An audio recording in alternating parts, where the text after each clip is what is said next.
रहस्य की दो बातें। धार्मिक कहानी। किसी गांव में एक बूढ़ा जमींदार रहता था। उसके दो बेटे थे। दौलत काफी थी। उसने सोचा कि अब शायद मैं इस दुनिया में कुछ ही दिनों का मेहमान हूँ। अंततः सारा धन अपने दोनों बेटों में बराबर बांट दिया। कुछ दिनों बाद वो बीमार पड़ा। उसने दोनों पुत्रों को बुलाकर कहा, मेरा अंत समय निकट है। कारोबार का ध्यान रखना। मेरी दो बातें हमेशा याद रखना।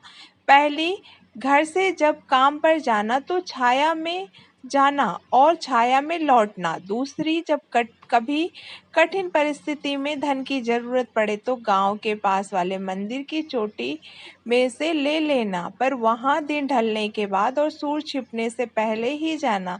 ये कहकर जमींदार चल बसा। जमींदार का के दोनों बेटे कारोबार देखने लगे। छोटा भाई होशियार था। उसने खूब तरक्की की और कुछ ही दिनों में धन कई गुना इकट्ठा कर लिया। बड़ा भाई सीधा साधा मूर्ख सा था। उसका धन बढ़ने की बजाय घटता जा रहा था। वो दुखी था। दिनों दिन नुकसान ही होता। उसे पिता की वो दो बातें याद आई।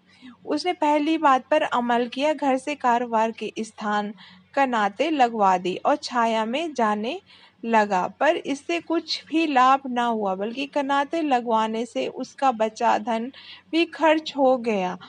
अब उसने दूसरी बात पर गौर किया। पिताजी ने कहा था, यदि धन की जरूरत पड़े तो मंदिर की चोटी से ले लेना। वो ठीक समय पर मंदिर के पास गया, पर बहुत देर सोचता रहा कि मंदिर की चोटी से धन कहाँ से आया।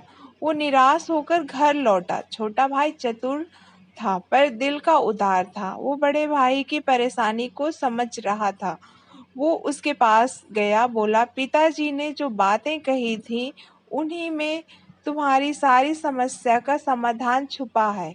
बड़े भाई ने आश्चर्य से कहा, पर वो तो मैंने आजमा कर देख ली। छोटे भाई ने हंसकर बताया, छाया में जाने जाने का मतलब कनाते लगवाकर आना जाना नहीं, बल्कि ये है, सुबह काम पर निकलो तो सूर्य उदय होने से पहले निकलो और सूर्य डूबने के बाद यानी अंधेरा होने पर लौटो। इससे तुम कारोबार का पूरा समय दे सकोगे और लाभ ही होगा। अच्छा, दूसरी बात का क्या अर्थ है?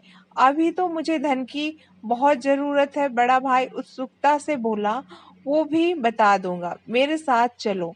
मंदिर के पास जाकर छोटे भाई ने हाथ से इशारे से बताया कि मंदिर की चोटी की परछाई इस वक्त शाम कहाँ पड़ती है। उसने तुरंत जवाब दिया, कुएं में।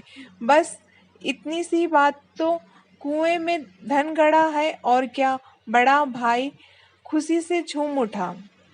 खुदाई करा के धन निकाला।